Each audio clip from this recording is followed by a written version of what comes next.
Hola, buen día, ¿me escuchan bien? Sí, sí, se escucha. Ok, vamos admitiendo a los alumnos.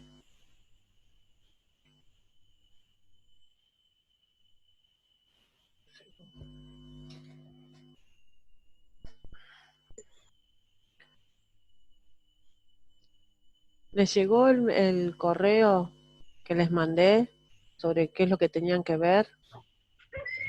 Sí, Bueno,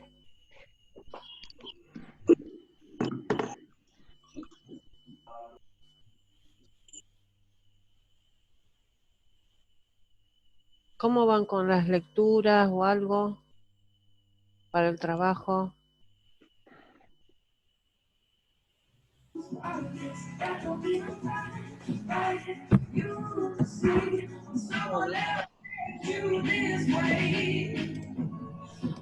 Lo están musicalizando, qué bueno.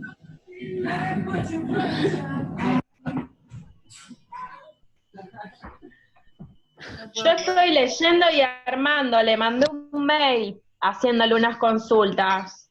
Yo te lo contesté. Sí, sí, sí, sí. Ahí pude, haciendo las lecturas, pude resolverlo. Ajá, Gracias. está bien, genial. Sí, hay cosas que, a ver,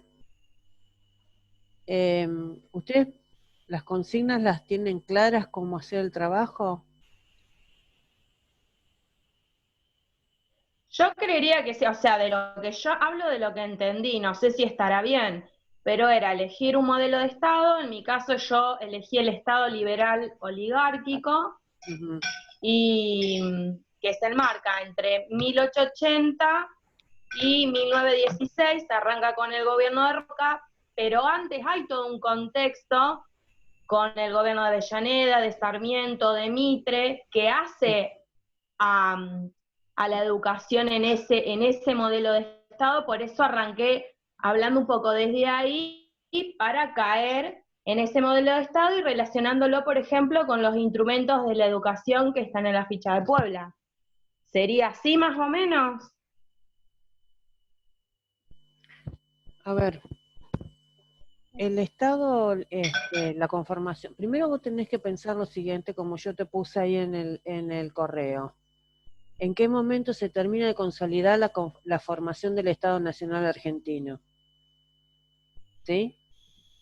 Eso Sí. de uno. Ahí sería con Mitre, con el gobierno de Mitre. ¿Cómo con el gobierno de Mitre Magalí? ¿Sería la unificación nacional con el gobierno de Mitre? Pregunto. A ver, sí, escúchame una cosita, vamos a ponernos de acuerdo. Primero esto, después vos mandame lo que vos querés que yo el 23 Dale. quedemos así. Vamos a quedar lo siguiente. Primero hay que pensarnos esto.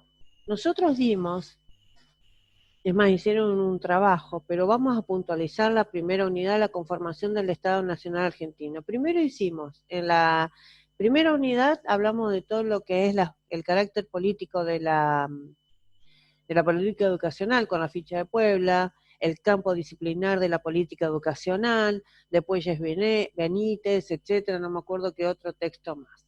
Y después en la unidad segunda empezamos a hablar de la conformación del Estado Nacional Argentino. ¿Qué significa esto? Nosotros dimos muy bien algunos autores como Oxlack, el que te puse ahí el del correo, que habla de en qué momento comienza y cuándo se conforma y se consolida en la formación del Estado Nacional Argentino, ¿no? Entonces, no se termina Sí. con Mitre. No sé de dónde vos sacás que se termina con Mitre. No, Y no, no hablo de que se termine con Mitre. pero es lo que acabas de decir, Magalí. Para que no sé cómo explicártelo. Es como que A ver, hubo, explícate. o sea, en materia de educación, como que hubo un montón de batallas y de procesos donde por ahí se dejó la educación de lado y recién con Mitre, si bien hubo otros problemas, como por ejemplo la guerra con Paraguay, que afectó a la educación, se empezó a centrar más el Estado en la educación. Si no estoy equivocada. A ver. Pero no es que termine con Mitre. A ver, vos estás confundiendo los momentos. Un momento es cuando, digamos, tenemos que nosotros lo dimos y tenés que volver a, me parece que vos tenés que remitirte a Oxlack, que ahí te da un desarrollo histórico de cómo comienza la conformación del Estado Nacional Argentino y también las políticas educativas del Estado Nacional Argentino. Vos te estás olvidando que Oxlack te pronuncia clarito, ¿qué cosa? Te dice, a partir de 1810 en adelante, lleva 70 años, hasta 1880, la conformación del Estado Nacional Argentino. ¿Hubieron políticas educativas? Sí, seguro que, ¿por qué? Porque durante los gobiernos de Mitre, Avellaneda y Sarmiento, que son antes del gobierno de Julio Argentino Roca, obviamente que hubo medidas y políticas educativas, ¿no? La creación de un montón de escuelas, de bibliotecas, inclusive Belgrano, otros que fueron, digamos, en este transcurrir de durante los 80 años, digamos, hubieron cuestiones de educación. Lo que pasa es que obviamente, antes de lo que pasa, hay otro tema más. Acordate lo que hablaba Oxlack, de la cuestión de los caudillos, de las provincias, de las autoridades provinciales. Y después tenés la que querer, digamos, instalar o constituir un Estado de Derecho bajo diferentes constituciones, la de 1819, que era unitaria, fue mandada y pensada por Rivadavia en 1821, después tenés los factos preexistentes a la Constitución, que tenés de San Nicolás, tenés un montón de pactos preexistentes a la conformación de la unidad nacional, digamos, como quien dice, con la Constitución de 1853, entonces son cosas diferentes y momentos distintos. Y después a eso sumale que tenés las batallas que logran, acordate que antes teníamos la Confederación, apartada de la provincia de Buenos Aires como Estado autónomo, después se une la provincia de Buenos Aires como se empieza a ver la cuestión de la República Argentina. Entonces, antes la Confederación Argentina tenía una capital, no era otro. Teníamos, ¿cuál es otro? La capital de la Confederación era Paraná. Entonces, después, desarmada esa confederación, se logra la unidad. Y después sí tenemos los gobiernos sucesivos que son entre 1862 a 1880, es lo que yo te estuve diciendo. Y después con 1880 es la conformación y la consolidación del Estado Nacional Argentino. Entonces ahí, a partir de ahí, ¿cuáles son las otras políticas educativas de este Estado Nacional? Ahora, eso no invalida que hubieron, por ejemplo, con Mitre, la creación de los colegios nacionales, o con Sarmiento la creación de las escuelas normales. Entonces, fíjate bien cómo vos querés organizar el tema, y me parece que estás confundida con algunas cuestiones que han conformado, y momentos históricos, hay que darle un contexto histórico, pero cada contexto histórico también determina qué se fue conformando en nuestro país. La organización nacional y constitucional es recién 1853. Y después en 1862 comienza esas últimas 2 décadas, que nos llevaron 20 años, a conformar y a consolidar. Pero la conformación y consolidación definitiva del Estado Nacional Argentino en 1880. A partir de ahí tenés que fijarte a ver cuáles fueron las políticas educativas. ¿Te quedó claro, Magalí?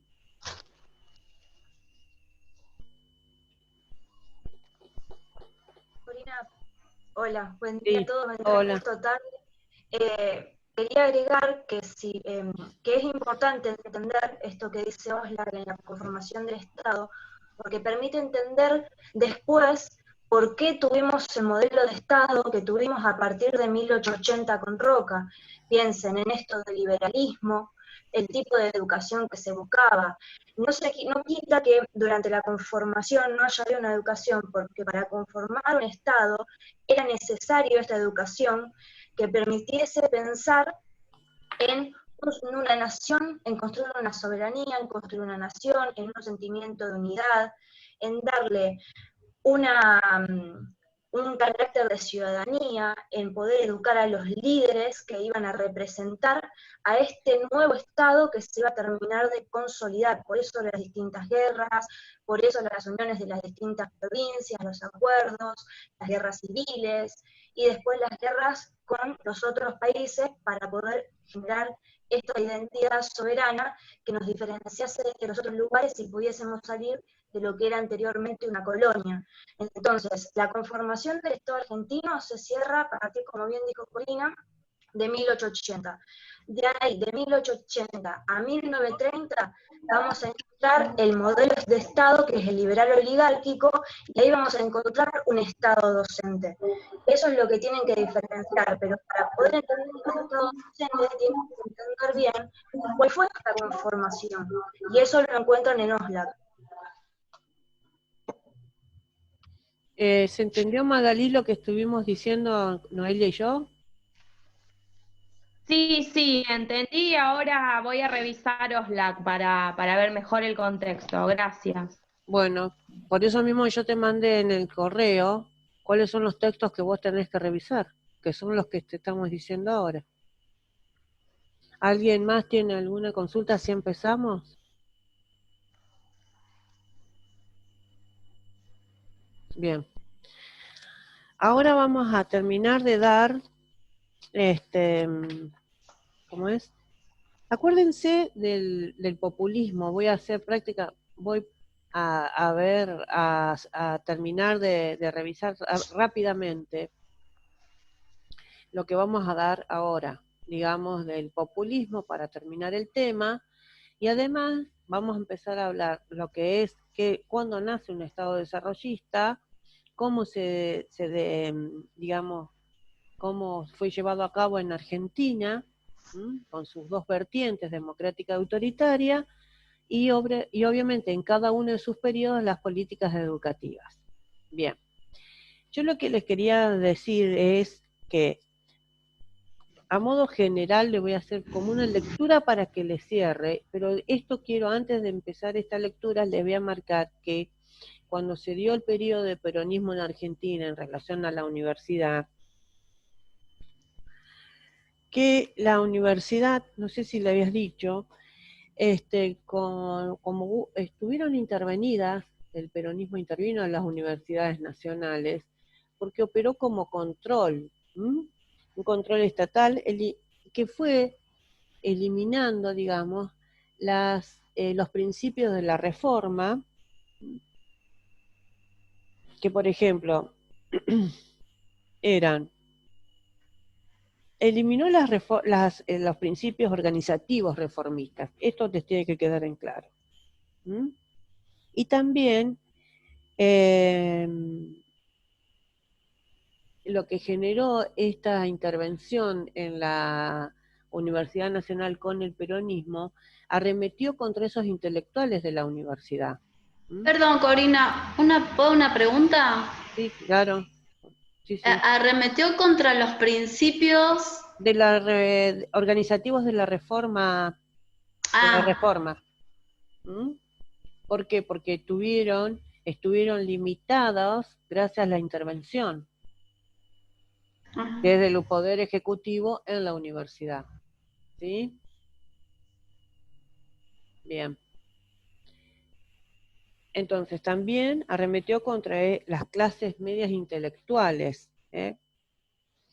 Entonces, ¿esto qué produjo? Produjo realmente una caída de nivel académico. ¿Por qué? Porque acuérdense que cuáles eran los principios organizativos o los principios básicos de la Universidad Nacional. Justamente era la autarquía, la autonomía, la cátedra libre, la libertad de cátedra en todo caso. Entonces, arremeter e intervenir ya no le daba garantías a la universidad de todos estos principios. ¿Se entiende? ¿Estamos? Bien, esto es lo que yo les quería remarcar. Y después, otra cosa que les quería decir rápidamente, acuérdense primero que el peronismo en relación a la prioridad de la orientación de la educación era señaladamente técnica, ¿sí? Tanto en las escuelas medias como superior. Después, acuérdense de tener en cuenta el programa de la Comisión Nacional de Aprendizaje y Orientación Profesional, ¿sí? Esto como para poner ítems importantes para que ustedes tengan en cuenta. Entonces, esa comisión, la formación era predominantemente para los operarios, o fundamentalmente para los operarios. Entonces, se hablaba de una enseñanza en pos de en tener en cuenta la producción, ¿sí? Acuérdense de la creación de las escuelas industriales monotécnicas, donde estaba justamente, ¿dónde estaban las escuelas monotécnicas? Era formar artesanos en zonas rurales, ¿sí? Y con residencia transitoria. Acuérdense de 1948, estos son ítems como para ir marcando cosas importantes del peronismo. La creación de la UON, en 1900, la Universidad Obrera Nacional de 1948, que estaba dirigida a obtener el título de ingeniero de fábrica, ¿sí? Perdón, Corina, Eu. ¿qué sería con residencia, ¿cómo era? Definitivas no eran residencias Transitoria, transitorias, eso. claro, transitorias, con una, por ejemplo, esa modalidad no eran definitivas, sino tenían la durabilidad de la escolaridad, ¿entendés? O sea que el tema es, por ejemplo, hoy en día también muchas veces se puede Eran hacer escuelas rurales. claro, para las escuelas rurales, para establecimientos de residencia transitoria, y eran para, justamente estaban en las zonas rurales, era Sí, para la donde iban formación. los chicos y Sí, después se iban. claro, exactamente. Mm. Y después tenemos otra cosa, lo que yo les he marcado, era que unifica las diferentes escuelas, todas en escuelas industriales, las escuelas, mejor dicho, en enseñanza técnica, unifica en escuelas industriales de la nación. Acuérdense de las escuelas de artes y oficios, las escuelas técnicas y las escuelas de fábrica. Eso con el peronismo los unifica esas tres escuelas en escuelas industriales de la nación, ¿sí? Bien. Acuérdense de también el control ideológico en las políticas educativas. ¿Mm? El control ideológico era educar para adoctrinar. O sea que el gobierno se convirtió en la doctrina justicialista en doctrina nacional. Entonces comenzó una educación partidista y tendenciosa. Acuérdense de los dos planes quinquenales. ¿Mm? Después,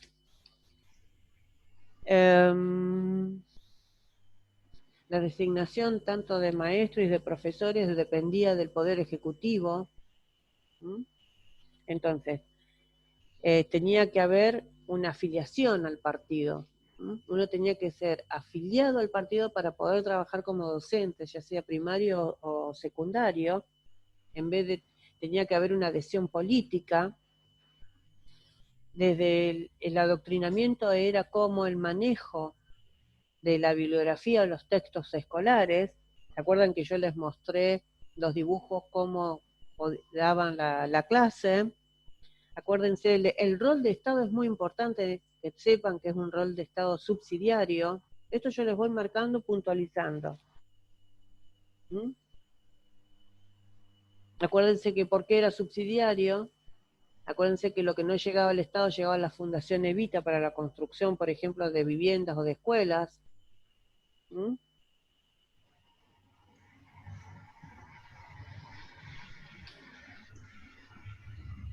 también hay que saber que las escuelas primarias obviamente no es que no eran aranceladas a partir de la época de Perón, no eran aranceladas tampoco antes las escuelas primarias.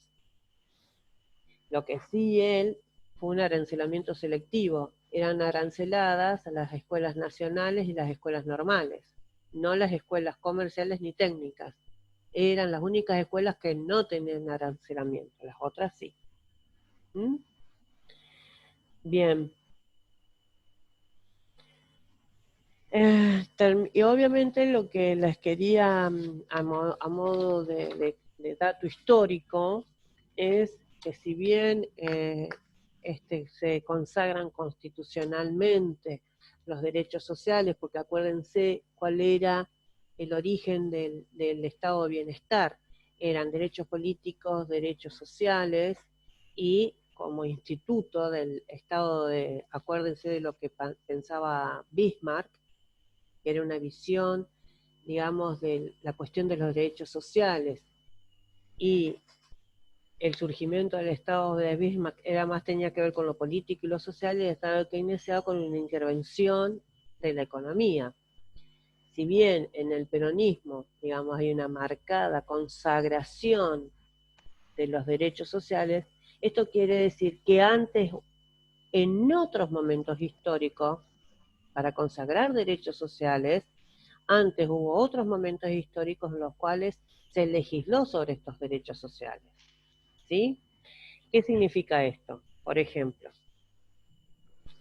que la ley de descanso dominical,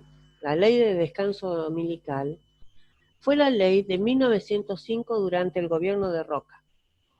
No es el gobierno de Perón. ¿Sí? El descanso dominical, como ley. Después, la ley sobre la protección de trabajo de mujeres y niños en 1907, durante el gobierno de Figueroa Alcorta.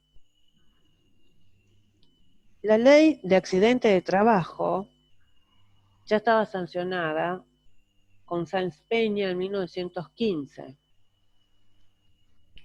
La reglamentación del trabajo en domicilio fue creado en 1918 por Victorino de la Plaza.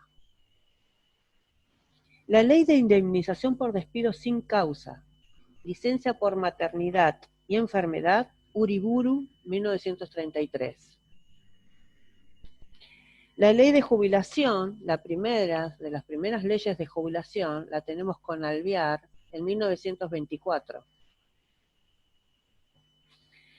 Después, la ley de jornada de 8 horas de trabajo la consagró el gobierno de Irigoyen en 1929. Vacaciones pagas, se regularon las vacaciones pagas recién en 1933 con Uriburu. Los primeros proyectos de los derechos laborales fueron de Alfredo Palacios, el primer diputado nacional de América Latina, y el primer proyecto de voto femenino es de Alicia Moró de Justo. El primer voto, la primera mujer que exigió votar fue en 1911, Lanteri.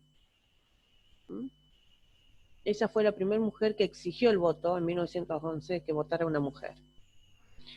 Y después la mujer votó por primera vez en 1927 en la provincia de San Juan.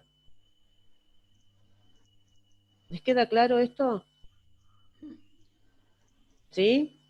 ¿Qué quiero decir con esto? Que todas las leyes o los derechos sociales que tienen consagración en la Constitución o durante el gobierno de Perón ya estaban logrados antes por otros gobiernos.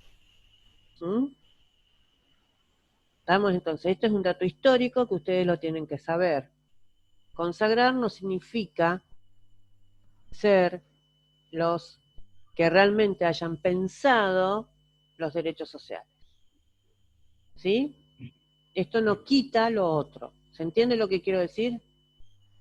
La ley, con esos derechos sociales que yo les estuve enumerando, que son varios, y a más de uno estoy segura que les debe haber sorprendido, y que no deben haber sabido de dónde vienen, tienen, lo bueno de esta época es una consagración constitucional, pero ya estaban las leyes. ¿Sí? Entonces, la lucha por los derechos sociales no es a partir del justicialismo, sino es a partir de otros gobiernos constitucionales y también de distintas, digamos, por ahí cuando uno piensa a la Argentina de los derechos sociales, lo piensa que solamente surgieron a partir del peronismo. No, no, no. Existieron antes. La consagración en la Constitución es lo que logra. ¿Estamos? Es más, cuando se habla del salario vital y móvil, mínimo vital y móvil, tampoco es una consagración del peronismo. Que eso lo vamos a ver, que fue en 1963 con el gobierno del presidente Arturo Illia. ¿Sí? Entonces, esto es mi deber, que ustedes sepan cuáles son los datos históricos, que los pueden buscar, los pueden rastrear, así como también uno dice, bueno, hay que el reconocimiento de esta consagración constitucional. ¿Estamos? ¿Sí? Muy bien. Ahora, el Estado desarrollista. ¿En dónde se cimentó el Estado desarrollista? Gracias a la CEPAL. La CEPAL es la que, como ustedes saben, para que sepan lo que es la CEPAL significa la Comisión Económica para América Latina y el Caribe. Entonces, es esta comisión es la que va a cimentar la creación de un Estado desarrollista. Esta CEPAL es una organización dependiente de las Naciones Unidas, ¿sí? La CEPAL va a ser responsable de promover el desarrollo económico y social de la región, ¿sí? Y va a estar centrada sus objetivos en el campo de la investigación económica. Entonces, la CEPAL es la que cimentó el Estado desarrollista. ¿Pero en dónde? En América Latina. Y dice, lo voy leyendo para que más o menos, esto es muy importante, porque dice que el Estado desarrollista... Corina, sí. esto queda grabado, ¿no? Sí. Queda grabado esto, sí, para estar atenta y no tomar nota, porque... No, sí, siempre yo lo grabo y lo subo a Drive, o sea que después, bueno, en todo caso, y yo creo que generalmente, yo después siempre les estoy mandando el link para que ustedes puedan acceder y ver si necesitan rever nuevamente las clases, ¿no? Y como vos decís, Sandra, de que puedan estar atentos a lo que... Igualmente, si está bueno, estar atento está muy bueno, y si toman nota también está bueno, porque bueno, ya uno va fijando. Pero sí, quédense tranquilos que yo las clases las grabo. Entonces, acuérdense que estamos todavía dentro de lo que es el estado de bienestar. ¿Se entiende lo que quiero decir con esto? Que es otra modalidad del Estado desarrollista. ¿Por qué? Porque también se va a tener el Estado la función de hacer una intervención en la economía. ¿Sí? Ahora, va a ser una intervención en la economía, o sea, el Estado desarrollista es intervencionista en el orden económico, pero fíjense esto, va, obviamente, como todo Estado intervencionista, ¿qué va a regular? Va a regular basado en el regulamiento del mercado, ¿sí? Ahora bien, ¿para qué? Para llevar racionalidad, escuchen bien, racionalidad económica y justicia social del conjunto del sistema, ¿sí? Entonces, como todo Estado intervencionista en la economía, va a regular el mercado, ¿sí? Con la palabra racionalidad económica y la justicia social para todos, para todo el sistema.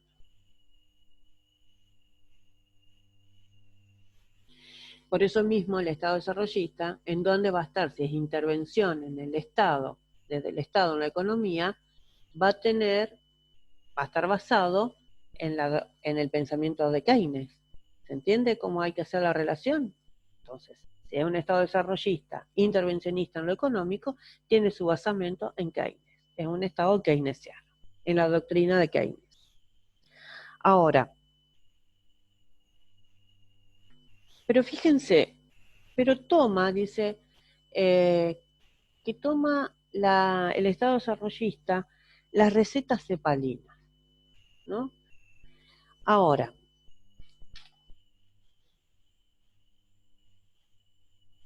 pero dice, toma bajo su responsabilidad el comando del crecimiento de la economía con el auxilio instrumental de técnicas planificadoras.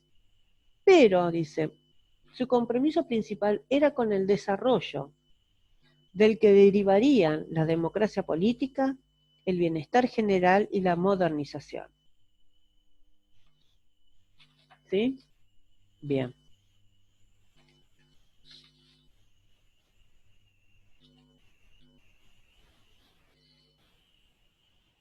Ahora, acá esto lo tenemos que enmarcar en los años, alrededor de los años 60, donde dice que hubo dos acontecimientos muy importantes que fueron la Revolución Cubana, ¿m?,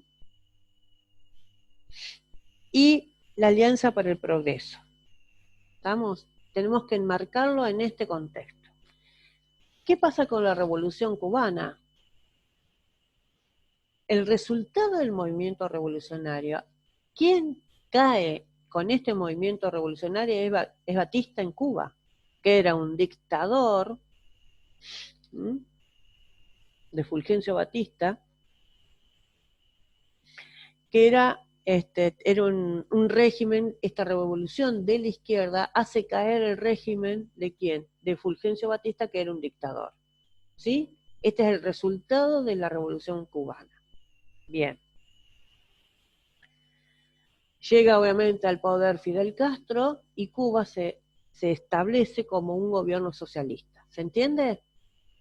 Acá todo esto en ese momento también era sugerencia de Estados Unidos que caiga Fulgencio Batista. Esto también tal vez no se sabe, que también Estados Unidos, más allá de que uno puede criticar sus intervenciones, de hecho yo puedo hacer mucha crítica de las intervenciones de los países, cómo interviene, pero en ese momento también, digamos, pensaba que era bueno que cayera ese gobierno de Batista como régimen dictador, ¿sí? Como un régimen dictador. Ahora. ¿Para qué? ¿Para qué pensaba? Porque en ese momento, lo que se quería establecer en toda América Latina, digamos, por eso te digo, mira, cuando yo le lea qué es lo que es la Alianza para el Progreso, te va a quedar más en claro, Sandra, porque se pretendía que América Latina toda, el establecimiento de regímenes democráticos. Ajá. ¿No? Ahora, sí. Con la Alianza para el Progreso, es una reunión realizada el 17 de agosto de 1961, ¿en dónde? En Punta del Este. Allí van todos, y en representación de Cuba, ¿saben quién va? ¿Quién? ¿Alguien sabe? No. El Che Guevara. En representación de Cuba en ese momento, en esa reunión de 1961, va el Che Guevara. ¿Qué pretendía la Alianza para el Progreso? Era, dice, mejorar la vida de todos los habitantes de América Latina. Mejor dicho, de todo el continente, en definitiva, como objetivo general. Y buscaba, dice, objetivos específicos. Por ejemplo, el ingreso de capital del 2,5%. El establecimiento de gobiernos democráticos, por eso te estaba nombrando esto, el establecimiento de gobiernos democráticos, la eliminación, digamos, del analfabetismo de adultos para 1970, la estabilidad de precios, eliminación de la inflación o deflación, la reforma agraria, la equitativa redistribución del ingreso, la planificación económica y social,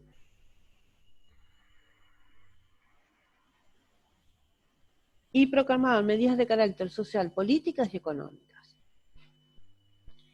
Si bien este era el planteo, la que no termina firmando esto es justamente Cuba. No lo termina firmando.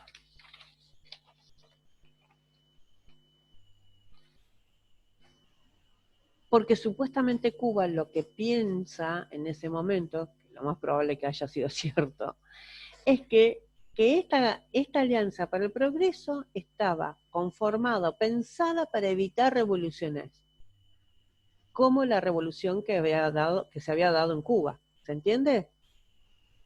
Entonces no la firma. Ahora, fuera de eso, yo lo que les quiero significar es, por ejemplo, hay un informe que... Perdóname, Corina, ¿cuál sería la estrategia en ese caso? Justamente de ellos. ¿De quiénes ellos? Y claro, de los cubanos, porque, o del Che, porque si no firma un acuerdo para que, ¿cuál sería la idea de eso? Seguir haciendo revoluciones. Claro, sí, sí. Por eso mismo, lo que ellos sospechan y empiezan a ponerse en juego, es decir, bueno, no, esto es lo que no quieren, en definitiva, con esta alianza para el progreso, evitar que las revoluciones que nosotros queremos hacer, imagínate que tenían una impronta antiimperialista y sobre todo en contra del imperialismo de Estados Unidos. ¿No? Ahora, ustedes van a ir yo les quería leer algo muy importante, estos son los comienzos del Estado desarrollista, que en la clase que viene vamos a dar bien lo que es el Estado desarrollista en Argentina, que tiene dos vertientes, democrática y una autoritaria, la democrática con dos presidentes, tanto de el primero Frondizi, Arturo Frondizi, y el democrático de Arturo Illia. Y luego el autoritario o burocrático autoritario, como también así se lo llama, que es de Juan Carlos Onganía, que abarca también como Estado desarrollista. ¿Sí? Y en cada periodo vamos a ver las políticas educativas, que creo la semana que viene vamos a tener las filminas, ¿no es cierto, Noelia? De cada periodo de las políticas, para que a ustedes les queden claro cómo fueron o cuáles fueron esas políticas educativas. ¿Sí? ¿Por qué?